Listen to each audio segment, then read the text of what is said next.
وَقَضَىٰ رَبُّكَ أَلَّا تَعْبُدُوا إِلَّا إِيَّاهُ، تیرے رب نے فیصلہ کر دیا ہے کہ نہیں پوجو گے سوائے اس کے کسی کو۔ وَبِالْوَالِدَيْنِ إِحْسَانًا، اور اللہ کے اور والدین کے ساتھ احسان، نیک سلوک۔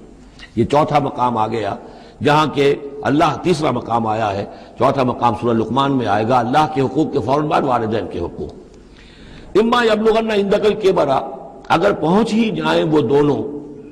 بڑھاپے تک تمہارے پاس، احدہما، وہ اکیلے، کوئی ایک ان میں سے، او کلاہما، یا دونوں، یعنی والدین اس بڑھاپے کی اور ضعیفی کی عمر کو پہنچ گئے، یا والد فوت ہو گئے والدہ ضعیفی کی عمر کو پہنچ گئی، یا والدہ فوت ہو گئی والد ضعیفی کی عمر کو پہنچ گئے، یا دونوں کے دونوں ضعیفی کی عمر کو پہنچ گئے۔ اما یبلغن عندک الکبر احدہما او کلاہما فلا تقل لہما اف، تو انہیں اف تک مت کہو، جھڑکنا نہیں، ولا تنہرہما، ان کو جھڑکو مت،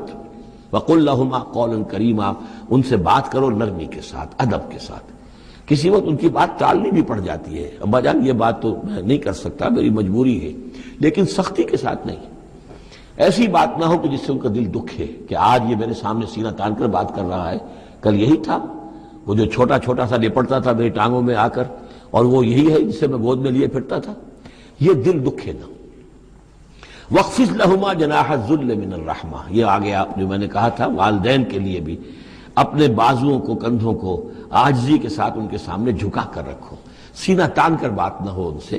بات جب بھی ہو معلوم ہو کہ جھکے ہوئے ہیں، ان کا ادب کر رہے ہیں۔ وَقُلْ رَبِّ ارْحَمْهُمَا كَمَا رَبَّيَانِي صَغِيرًا، اور دعا کیا کرو کہ اے میرے رب ان پر رحم فرما دونوں پر، جیسے کہ انہوں نے ہمیں پالا، مجھے پالا جبکہ میں چھوٹا سا تھا، میں تو سب سے زیادہ ضعیف تھا، کمزور تھا، میرے لیے غذا کا، میرے آرام کا، مجھے تکلیف ہو تو تڑپتے یہ تھے،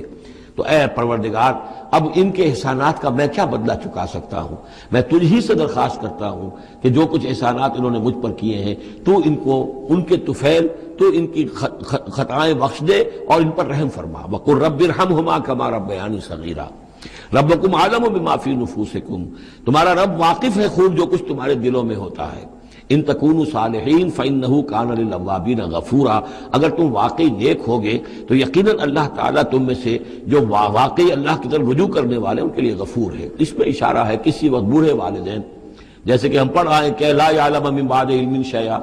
وہ کبھی بچوں کی سی آتیں نوت کر آتی ہیں، پھر کبھی وہ ایسی باتیں کہتے ہیں کہ جو نہیں کی جا سکتی، کہیں روکنا بھی پڑتا ہے، ٹوکنا بھی پڑتا ہے، لیکن یہ کہ اگر مجبوراً کہیں ایسی بات کرو اور کرو ادب کے ساتھ، سختی نہ ہو، تو پھر یہ کہ اللہ تعالیٰ جانتا ہے تمہاری نیت کو، کہ تم اگر اپنے والدین کی یہ بات نہیں مان پا رہے ہو، تمہاری مجبوری ہے، وہ تم جانتے ہو، اللہ تعالیٰ کے علم میں ہے، تو اللہ غفور اور رحیم ہے۔